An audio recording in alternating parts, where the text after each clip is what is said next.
Azadi, yoga therapist, and today's session is going to be for people with cystic fibrosis. So one of the things that I really love about yoga therapy is finding ways to make yoga accessible to everybody. And I had the honor of doing a couple of yoga studies for people with cystic fibrosis through USC and funded by Children's Hospital. And I think most people think of CF, as it's called, as a lung disease, which it is, but it's a lot more than that. It's a genetic disorder that impacts the lung function and the digestive system, immunity, absorption, bone density, and life expectancy. So when I created the sequence for the study, what I had to consider was how to avoid any forward fold or any inversion, anything that might create acid reflux, and avoid anything that was going to overstress tender bones, and also build strength and stamina. These people are young, and open up the chest, increase vital capacity, and improve posture. So I want to give you some of just the keys of how I did that so that you can go to a regular yoga class and modify when you need to, and then join in the class when you can so that you can be in a community. One of the really sad parts to me about cystic fibrosis is that you don't get to form a community with each other. So I hope this will help you to be part of the yoga community. So you've decided you're going to a class. You may have even found a studio, and now you're thinking, what should I wear? So that's everybody. Everybody gets a little nervous. What should I wear? What should I bring? I'm not really sure. Wear something comfortable. Comfortable that you can move in. It doesn't have to be a yoga outfit, but you do need a yoga mat, and you do need yoga blocks. So even though most studios have mats and blocks, you don't want to borrow them. You're going to be taking on everybody else's germs, and you just don't want that. So get your own things ahead of time. You can Google it. It's easy to find blocks. It's easy to find mats. Just make sure that your blocks are foam. You don't want wood. You don't want cork. They end up being way too hard and can be compressive, and it's not good for tender bones. So you'll get these things, and then probably you already have a beach towel. So between these items, which are super easy to roll up and bring in a pack, take with you to your class, and then the good news is you can get them home. Towel, mat can be put in the washing machine. Blocks, you can use hand sanitizer. So you're just going to use the hygiene that you know is good for you. And then you're going to practice these tips that I give you before you ever go to a class so that you'll know, oh, when we do this, I'm going to do that instead. And that's also going to give you a little more confidence that you can go in a class and participate. So often you're going to walk into the room and people are going to be lying down on their mats. And so right away, you may know you can't lie flat on your back. It gives you reflux. Or it's just not comfortable because your back feels rounded. So you're going to use your beach towel. And mine's kind of boring. Hopefully you have a fun one.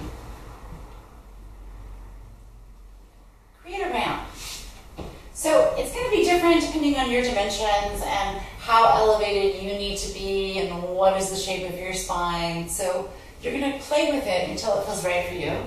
This would be the most simple, where my waist is on the floor, my back ribs are on the ramp, the towel, and then I've got it curled under here a little bit higher for my head.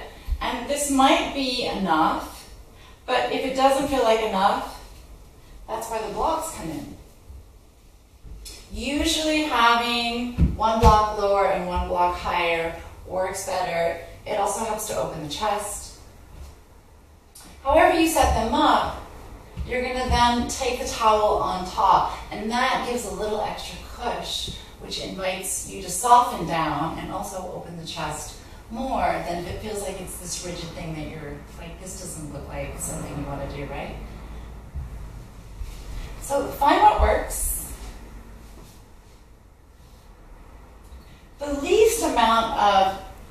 support is going to be the thing that works the best for doing twists and other things on your back. So you may start with this, because it's a nice chest opener, which is like ideal for everybody. And then shift it a little bit lower so that it feels like you can move and do twists and other things without tipping over. It's not far, but still, you'll feel ridiculous. And right away, you settle into your breath. There might be these beautiful metaphors, the sound of the ocean, narrowing your throat, and you're like, that does not sound relaxing, I don't want to do that. My doctor has given me all of these, or your physical therapist, or both. I've probably talked to you about how to open the base of your throat and keep that open. You probably have exercises to do just that. And then the teacher is talking about how relaxing it is to do this thing that makes you feel like you can't breathe. So you can let that go. The reason for that breath is to bring attention inward, to give you a sound to focus on, and like that hourglass where it's that narrowing that makes the breath longer. So you can lengthen your breath, pay attention to it without this narrowing. And you can check with your doctor, you can check with your physical therapist and see if that turns out to be right for you. But don't get caught up in breathing correctly, because really it's all about expanding the breath and making it longer. And so do what's right. You're going to keep thinking, what's right for me? What's right for me now? So then you'll come up to stand, and the warm-up will continue with a vinyasa. Vinyasa just means to place carefully. And typically it's a sun salute A or a sun salute B in most classes, although it doesn't at all have to be that. You can make up your own thing. The difficulty of the sun salutes is that they end up in these forward bends, and they end up in these downward dogs, which is also a forward bend. So you can keep that piece out. You can keep even the piece out about being on the wrists a lot if that feels like too much for you. And I'm going to show you just a couple of ways to do that. And then you'll figure out what's the best for you. So I've got my blocks here as my arm extenders. I'm going to inhale and take my arms up. And then on the exhale, instead of folding all the way, I'm just going to go halfway. And then on the inhale, lengthen forward. Exhale, let's say probably step into plank. So if your wrists are tender, you're going to step onto all fours. You might step up to plank. You might try being on plank on your fists. And then the next thing is chaturanga, which is really a push-up. Way more accessible on the knees. Elbows back, coming down. This is an exhale. And then the inhale is a chest opener. So you can be down on the knees or not. And then exhale. They're going to go back into dog. They're going to call it a resting pose. You're going to learn pretty quickly that's not really how it is for most people. But for you, this is an extended version of child's pose. And this actually is a resting pose, although your toes might be going, holy Moses. You can uncurl the toes. You're just going to find what works for you. Tends to be 5 breaths here. And then they'll say lightly float to the top of the mat. So you're going to just come up, step yourself up, inhale halfway, and then exhale. You're not going to fold, you're just going to pause here. And then on the inhale, arms come up. Exhale, arms come down. So that's the first sun salute, that's called A. And then B, again, you're going to modify it. So inhale, coming into a chair pose. Exhale, fold. So you'll fold halfway. Inhale, everybody else will join you in that halfway fold. And then exhale, but starting out the same, into plank or hands and knees. Exhale, you come down into your version of the push-up, the chaturanga. Inhale, for sure, don't miss the chest opener. And then exhale. They're going to press back into dog. You're going to come into this same modified child's pose. And then they may float the leg up. That's not going to really work if your hips are back here. So shift your hips forward. Maybe take the leg back. This is a lot. Exhale, step the foot through. Inhale. You can either come up into this. This is a low lunge. You can come up into this, a crescent, or you can come up into this, a warrior one. You can change every time. And then on the exhale, it's a really long breath all the way down. So back knee down, front knee down, and then come into the push-up. Inhale, open up the chest. Exhale, pressing back into, for you, this is your modified child's pose instead of dog. And then inhale, shift the hips back forward. They may take the leg back, that might work for you. Exhale, strong belly work. So you're either coming up into the low lunge, the crescent, or the warrior. And then you're exhaling, coming down through the push-up, inhaling into the back bend, and exhaling into the rest pose. So these poses are usually held for 5 breaths or more. You can stay like this. If you're feeling like you need more rest than this, uncurl the toes, take your blocks, set them high enough, and you'll just sort of have to experiment with this. The knees are going to go wider, the big toes come together, and so this is a modified child's pose where I'm really supported here and is truly restful. Anytime you feel like you're overworking, you can't catch your breath, you're feeling fatigued, you can come into this pose. You can come into this modified pose. This modified child's pose is a little higher up. Or you can go into this pose that I completely made up. It's called the jockey. So it starts from, this is the sort of huddle position where you're checking out how does it feel.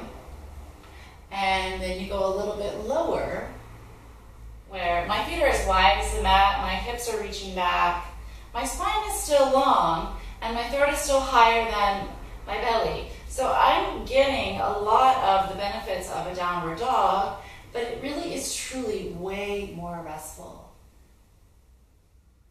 You can press your hands into your legs to come up.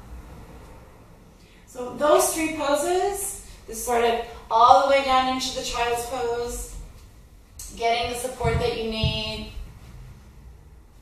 or coming into this version of a modified child's pose, or this jockey pose. These are all resting poses so that when you come to the standing poses, which are going to be great for you, if any of it seems like it's too much, or if any of the, sometimes they do the vinyasa in between standing poses, and if you just truly, literally need to slow down and catch your breath, choose one of these resting poses. But do the standing poses. Standing poses are awesome for you. And then the next thing, after the standing poses, sometimes in the middle of the standing poses, will be forward folds or inversions. So people may be doing headstand, they may be doing all sorts of things, and for you, you know that that's not going to be good for you. But what you can do is you can get your legs up. And so that's a modified version of an inversion. So you're going to get your round, whatever your round was that you know works for you. And you can take your legs up. So this is work, holding my legs up like this. If my legs were at a wall, heels pressing into the wall, then it's more restful. So if you're going to be doing it for a while, that's a more restful thing. And then the next thing very often is back bends. And so back bends are amazing for posture, for opening the chest. You want to do back bends. a lot of back bends, the hips are high and the chest is low, and that's just a bad combination for you. So instead, so if, for example, they're doing these kinds of back bends, you're going to change. You're going to do back bends that are on your belly. So a lot of times, especially in beginner classes, they do the back bends on the belly anyway. You're going to use your beach towel, and you're going to have it opened up. I call this like an empire waist. If you're a designer, that makes sense. If not, maybe not. So it covers your lower ribs, and that's so that your lower ribs are not pushing down into the mat, and you're not going to injure yourself.